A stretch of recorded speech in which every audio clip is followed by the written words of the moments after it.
Vishwasanchar news मध्ये आपले स्वागत आहे। ठिकाणी आलेला आहात, काय मागणी देवाचरणी घेतली आहे किंवा काय साकडं घातलेलं आहे? देशाचे श्रद्धेय पंतप्रधान नरेंद्र मोदीजी आणि देशाचे लोहपुरुष गृहमंत्री अमित भाई शाह यांचा आशीर्वाद घेऊन महाराष्ट्रामध्ये अभूतपूर्व ऐतिहासिक यश माजी मुख्यमंत्री देवेंद्र फडणवीस साहेबांनी प्राप्त केलेले आहे। महाराष्ट्रातील महायुतीच्या विजयाचे शिल्पकार देवेंद्र फडणवीस साहेब आहेत आणि म्हणून महाराष्ट्राच्या मुख्यमंत्रीपदी ते विराजमान व्हावेत। त्यांच्या हातून महाराष्ट्र सुजलाम सुफलाम व्हावा आणि त्यांना त्यासाठी दीर्घायुष्य लाभावं यासाठी त्यांचं कुलदैवत नरसिंह महाराज यांच्या दर्शनाला आम्ही आलो।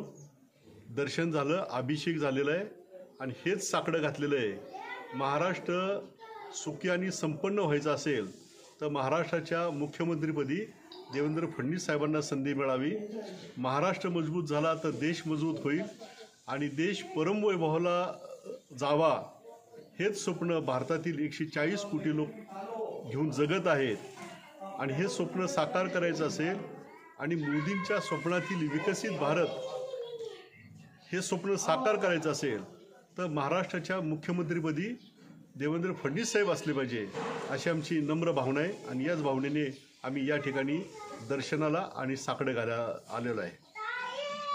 महायुतीच्या एवढ्या मोठ्या प्रमाणात जागा निवडून येऊनही अजूनपर्यंत सरकार स्थापन झालेलं नाही, नेमकं काय तीड आहे? काही नाही की गठबंधन पक्षामध्ये नेत्यांशी सुसंवाद, मंत्रिमंडळात खात्यांचं वाटप, आगामी धोरण या सर्वांवर विचारविनिमय करून निर्णय घ्यावा लागतो।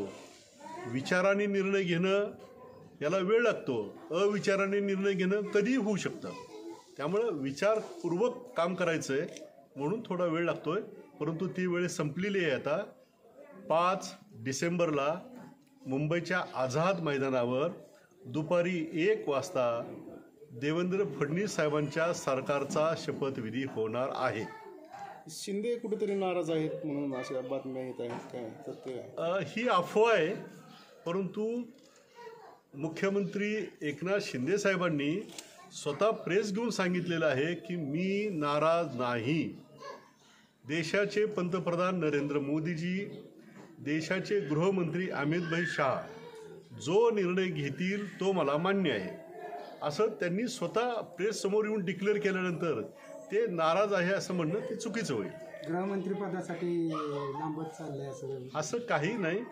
ही तुम्ही सर्व मित्रमंडळींनी महाराष्ट्रातल्या जनतेमध्ये थोडं का होईना पण चर्चा झाली पाहिजे, सुसंवाद झाला पाहिजे काहीतरी, म्हणून ती चर्चा आहे, परंतु त्या चर्चेला काही अर्थ नाही।